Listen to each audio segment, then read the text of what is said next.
Fala, gente, tudo bem? Então, hoje a gente vai dar prosseguimento ao projeto do CAEP, que é onde a gente grava a resolução de provas antigas. E, bom, a prova que eu vou fazer vai ser a prova de Mecânica 1, a P1 de 2018. Então, bora lá. Bom, o primeiro exercício é um exercício típico, onde a gente tem um cubo de lado A e aí tem algumas forças nele, e aí pede a resultante, o momento, mais algumas outras coisas comuns nesse tipo de questão.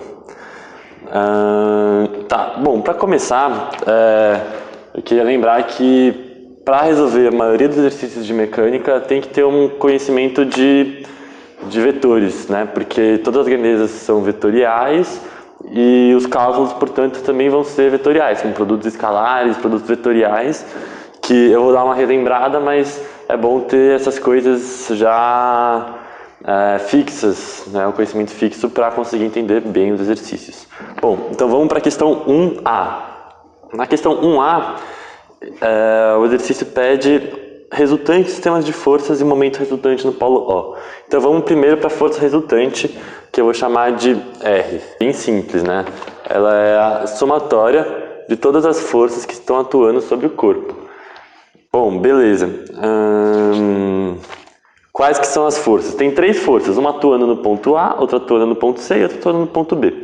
A que está atuando no ponto A já está escrito aqui que é P na direção I. A que está atuando no ponto C é P na direção K. E a que está atuando no ponto B é 2P na direção J.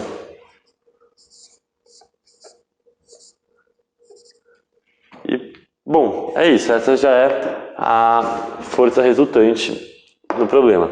Vamos para o momento no ponto O. O momento no ponto O ele vai ser a somatória do momento de cada força. O que é o momento, né? Ele é a mesma coisa que o torque. Seria o produto vetorial entre o braço da força, né? Ou seja, a distância entre o ponto que a força está sendo aplicada e o polo, multiplicado pela força. Só que esse é um produto vetorial. Então, vamos fazer força a força. Primeiro, a força está no ponto A. A gente vai simbolizar como a distância entre o ponto A e O dessa maneira. Isso aqui é um vetor que está indo de O para A.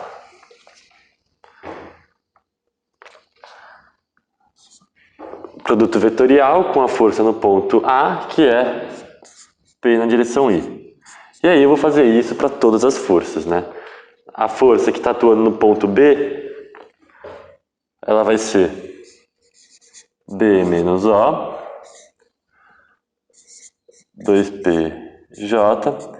E a força que está atuando no ponto C vai ser C menos O, PK.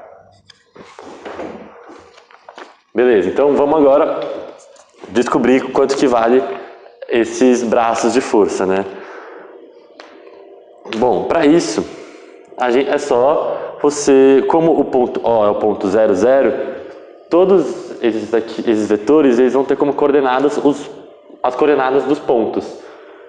Porque o A ele está no ponto A, na direção I e na direção K, então a coordenada dele vai ser, então a coordenada dele vai ser A na direção I e A na direção K, e eu vou ter que subtrair as coordenadas do ponto O, que são 0 e 0. Então nesse caso, essa distância vai ser A na direção I mais A na direção K, produto escalar P na direção I, mais, aí no caso de B, vai ser AI mais AJ, vetor 2PJ, e no caso da força que está atuando no ponto C, vai ser AJ mais AK, vetor PK. Fechou. Aí existem esses produtos vetoriais, eles têm três formas da gente resolver eles. Eu vou fazer cada um de um jeito. Beleza, esse daqui vai ser a forma 1. esse daqui vai ser a forma 2, esse daqui vai ser a forma 3. Voltando aqui, a forma 1 vai ser a forma mais padrão de fazer, né? A que sempre dá certo, a mais formal, que vai ser pelo determinante. Vixe, essa caneta aqui tá ruim.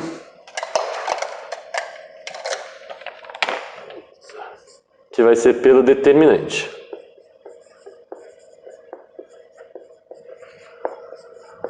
Bom, para fazer esse produto vetorial, a gente vai montar um determinante. E a primeira linha dele vai ser as direções. Na segunda linha vai ser esse primeiro vetor, que ele é A na direção I, 0 na direção J, A na direção K, e a força, que é P na direção I. Realizando o determinante, primeiro na direção I, aqui 0, aqui 0, então 0 na direção I, aqui, né? E depois aqui. Agora, na direção J, ele é PA, e aqui também vai ser 0. Então ele é PA na direção J positivo. Agora K, aqui vai ser 0, aqui menos 0 também. Então o 1 aqui vai ser só PA na direção J. Agora vamos para a segunda. Na segunda eu vou decompor.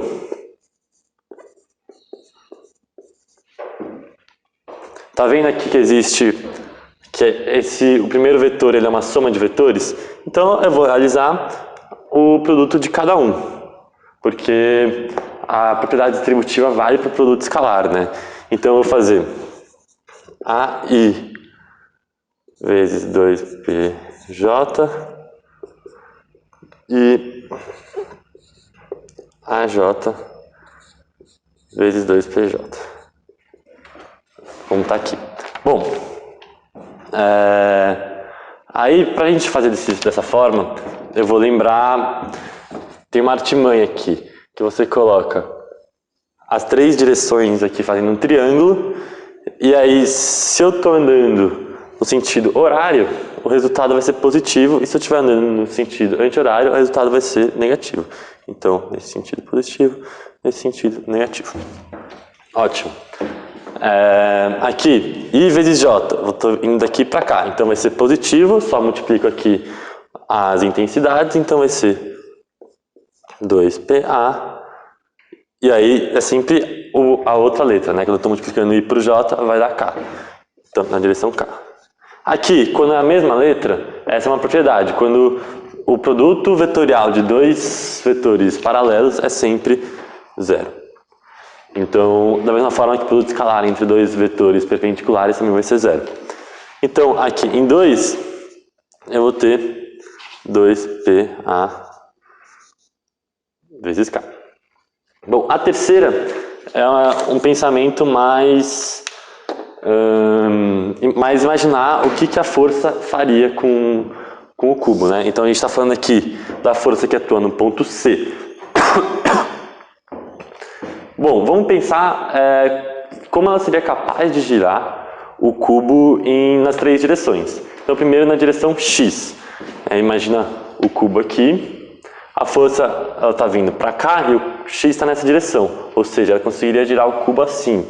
Ou seja, pela regra da mão direita, aqui o dedão é o eixo que eu estou querendo calcular o momento, aliás, a direção do momento, e está assim, né? Ou seja, se ela está fechando, sentido anti-horário, diferentemente do que aqui, a regra da mão direita está indicando que é positivo. Então eu vou multiplicar aqui as partes escalares, o A vezes o P, positivo na direção X. E, eu nem preciso fazer aqui o K e o K, porque é na mesma direção, então vai ser 0. Então, pelo terceiro método, que é o método da mão direita, ou o método, sei lá, de imaginar, o resultado seria PA na direção I. E esse é o momento no ponto O.